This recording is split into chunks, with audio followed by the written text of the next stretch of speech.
a challenge. I'm gonna try to remake Bicep Glue in 30 minutes. I prepared the session here, I prepared the layout, I've transcribed the parts, and now I wanna challenge myself to get the work done as soon as possible. So let me guide you through the process. Over here, I've laid out the instrumentations, a few auxes. Mainly we got the drum pattern, a Reese bass, a Vox, which is a main element, and a Juno 106 strings.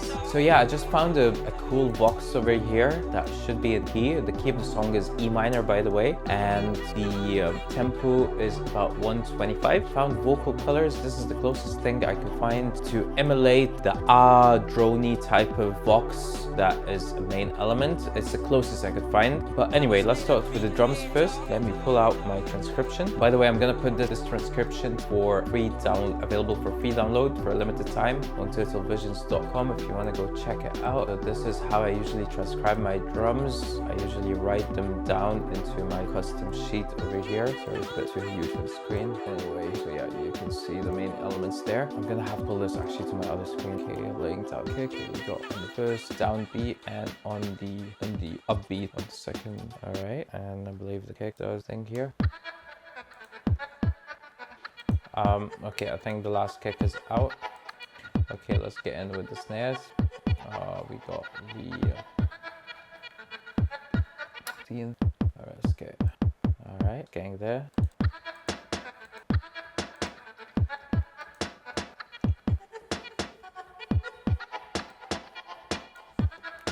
The snare is quite snappy on the original, so I tried to also cut out a snare from a sample that felt the snappiest to me in the shortest amount of time. So preparation is really half the work in it. I prepared the layout, I went around to transcribe the parts and to understand the arrangement as well.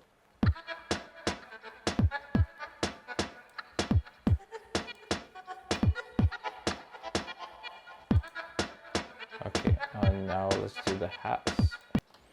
So I doubled down on the snare just to get a bit extra oomph that I'm lacking from one sound.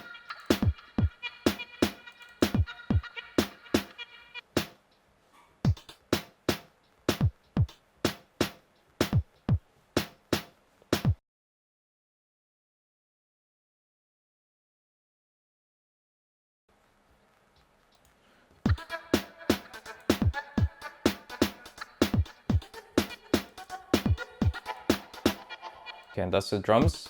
Very minimal processing. I've got just a drum bus to give it a bit of oomph, and then I'm auxing it to a VCA parallel compression and also to a transient designer just for a bit of coloring, and these are running in parallel. The kick, I'm just giving it, putting it in mono, giving it a bit of oomph, just putting in mono, and with the snares probably a bit of EQ just to carve some space for the vocal. All right.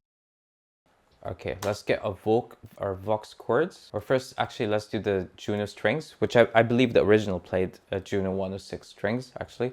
So the chord progression goes as such. It's an E, the key is E minor. It plays the E minor, the first degree, and then for a bar, and then it goes to D major for a bar, and then it goes to B minor for a bar, and then C major for a bar, which is a 1, 7, 5, 6 progression, which sounds pretty decent.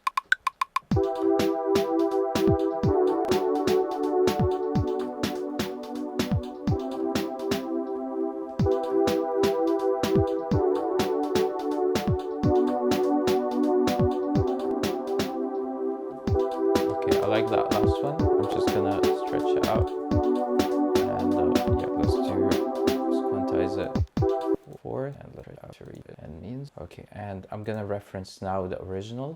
Which I see I messed with a bit.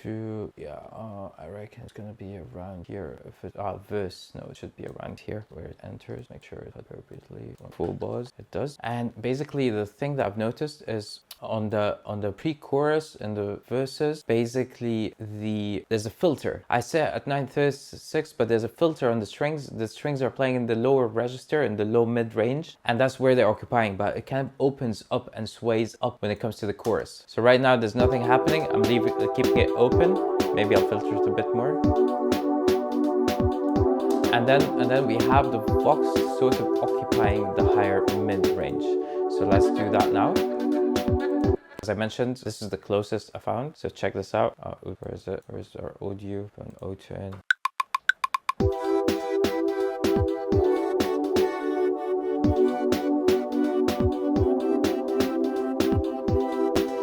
yeah, this is a preset I found called Breezy Drone, and it is a bit dynamics and stuff. So let's get that on. So I need to do the same thing. All I have is I haven't. So I usually play codes of bar length. Not used to that, but hey, gotta be ready. So yeah, so that's the progression. By the way, see it here. I'm gonna put this template on my website, webportal2tovisions.com, where you can download it. By the way, so what I'm gonna leave with the template is gonna be all the MIDI patterns, all the layout arrangement, all the layout of tracks and labels. I'm gonna take third-party plugins off, and I'm gonna leave you some notes so that you know what to do with the channels. But the MIDI is gonna be there. It's gonna be bland, obvious to be fair. I'm gonna remove obviously the reference, so you could go download this template and use it to recreate glue yourself, or to obviously take the template and refine it and redefine it to your ideas or goals and make records that is similar. All right, so now I have a gate here. Okay, let's set the threshold here is way better.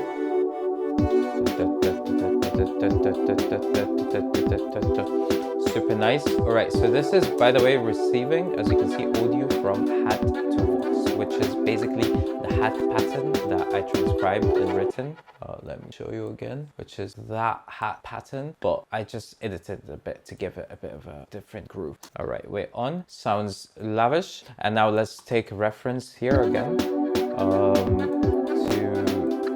the original arrangement, which I think I messed it up a bit, but anyway, let's follow on. So we're gonna just duplicate till we get to the break before the chorus, and maybe we'll just start the first here. Oh, oops, apologies. All right, let's just start it from here, and over here we got the bass enters, and the bass is obvious. It's a Reese bass. I didn't look around for long for presets, but I usually reference my Reese bass from Sublab. I like the UI here. I like to mess around with the stuff they've got here, and the Reese is perfect. I love using the Reese a lot. The So Reese, it does sound like a So Reese to me, the original. So that's the closest I found, and I messed with it a little bit. And I've got a compressor, sidechain from Arcade, and I'm gonna create the technique. So basically the bass, what it does is it harmonizes the chords over here. So I'm just gonna write it under the chords first, and then I'm gonna move it to where it is originally in the arrangement. So let's do that.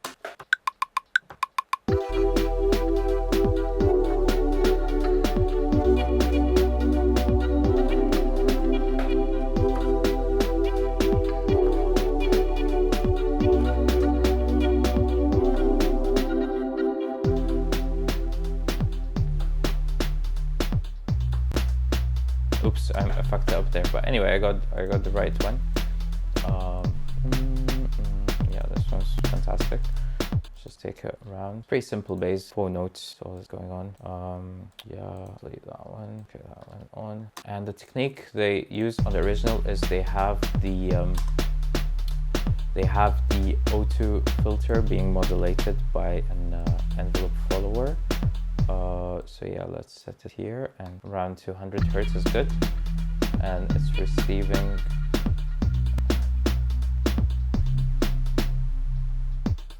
Okay, the sidechain is okay with it. So that's the bass, and let's check the reference arrangement here. For the bass, it's up there. Okay, I could see that.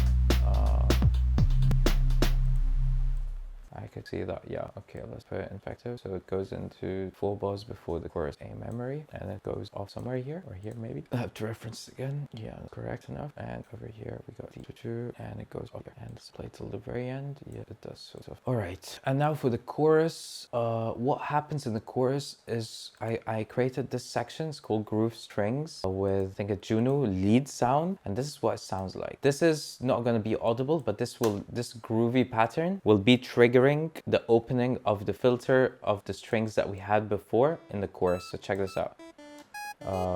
It's a bit messy, yeah. Okay, maybe I do have some randomizers on it here just for dramatic purposes, but anyway, the main idea is to map its envelope to our. I put a second O filter which opens up. By the way, look what happened.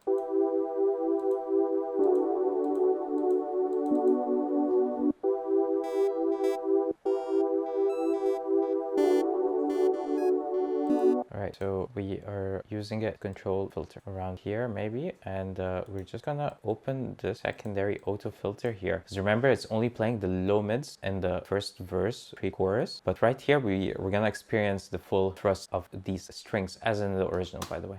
That's usually opens up right there, and we're gonna close this one off now. I'll show it automation. Yep. And let's go here and let's give it a crazy. Sounds more like it. Okay, let's mute this crazy synth. And by the way, I'm receiving these. Oh yeah, let's actually take it a bit.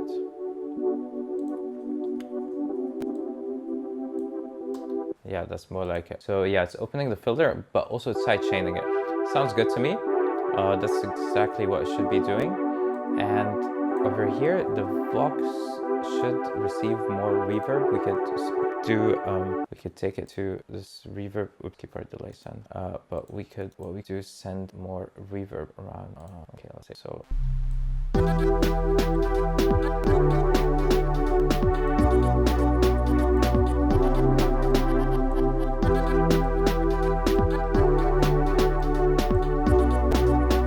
I feel like I should widen the. Yeah, it's already. I see. I have it on the wide, the box.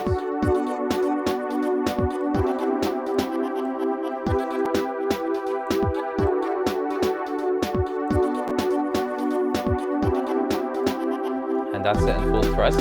So on the bass, what I'm doing is, okay, my low frequencies, I'm low passing here, and I'm putting it into mono, and I'm taking the same bass signal direct from the instrument, as you can see, pre-FX, and I'm sending it to an aux where I'm basically high passing the mid to upper range of the bass. Wait, let's check it out. So this kind of range, these upper harmonic, and giving them a nice saturation boost using this Brainworks plugin, and just boosting it to the side as well, so giving the bass that sort of presence.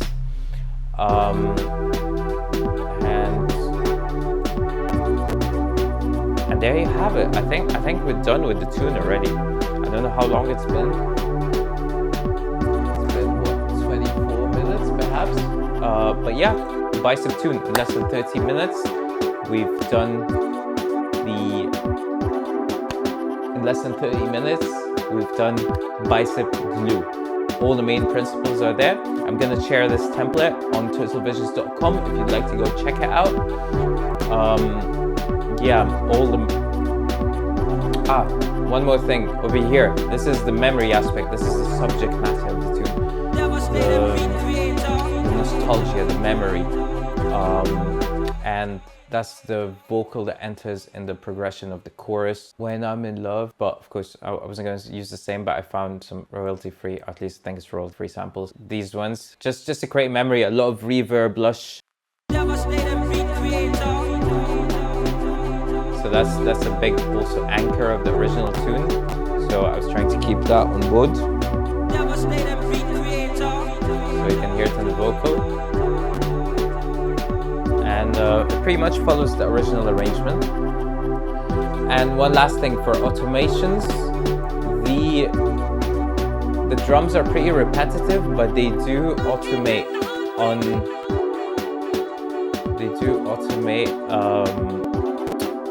they do a high pass thing in the intro, but also around before the drop, in the break, and possibly in a couple of other events. But anyway, I've done the automation here on the main channel.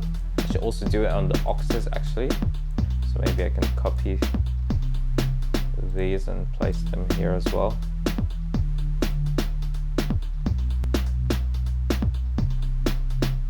And that's pretty much it. Bicep Glue, there you have it.